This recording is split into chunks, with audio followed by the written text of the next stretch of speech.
is one step forward, two steps back. There really aren't shortcuts. There isn't a formula for working with actors, no point at which you can say, I'm going to do exactly this and exactly that, and it's all going to work. But there are principles. There is a craft. There is a lot of exhilarating, arduous preparation, and then you get to jump off a cliff without any expectations about whether it's going to work or not. Ready to be in the moment when you get the actors there, ready to throw out every scrap of your preparation if you need to, because there are going to be surprises. Actors, the mysterious other. Directing film or television is a high-stakes occupation. It captures your full attention at every moment, calling on you to commit every resource and stretch yourself to the limit. It's the whitewater rafting of entertainment jobs.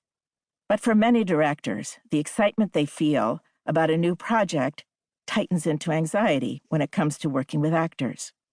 The entertainment industry is conflicted in its attitude towards actors. Actors are both fawned over and looked down upon.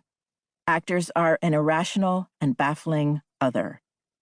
Many directors come from a technical background and know very little about how actors work. Unlike camera and sound equipment, actors don't come with interchangeable parts you can turn on, dials you can adjust.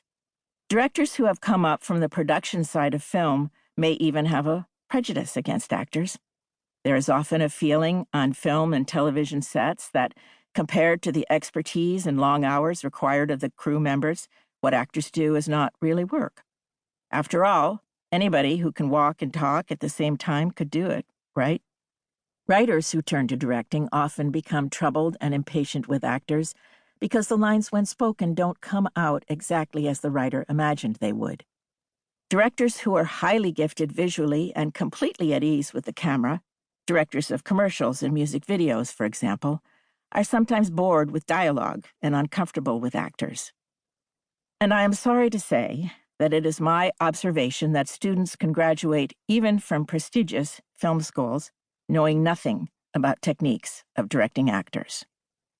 Indeed, many people seem to believe that directing actors can't be taught, that it's a matter of instinct and intuition, that you either have it or you don't. I find that many directors I meet, including talented and successful ones, are practically rudderless when it comes to directing actors, and worse, embarrassed about asking for help. Most directors know that they could benefit from better communication with actors. The horror stories of breakdowns in communication between actors and directors are legion. It's easy to see how this can happen when inexperienced directors are paired with experienced, high-profile actors. I heard one story of a major star with a tough guy image who, every time the director took him aside, would look up and say, loud enough for the crew to hear, "You want me to suck what?"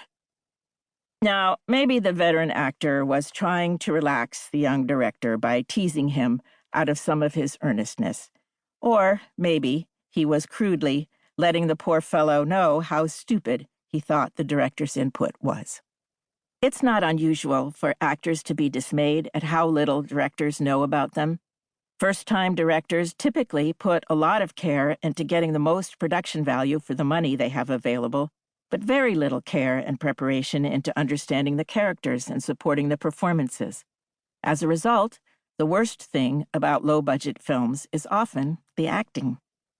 And communication problems are not limited to low-paid, inexperienced directors. Well-known actors and directors can be disappointed when they finally work together. Why? Sometimes it's because the director is not totally invested in the project and his ideas are superficial. But sometimes it's because the director has not taken the time to make a human connection to the actor, to pay attention to their concerns and ideas. It is important for directors to know that an actor can hear your ideas better if the actor feels heard.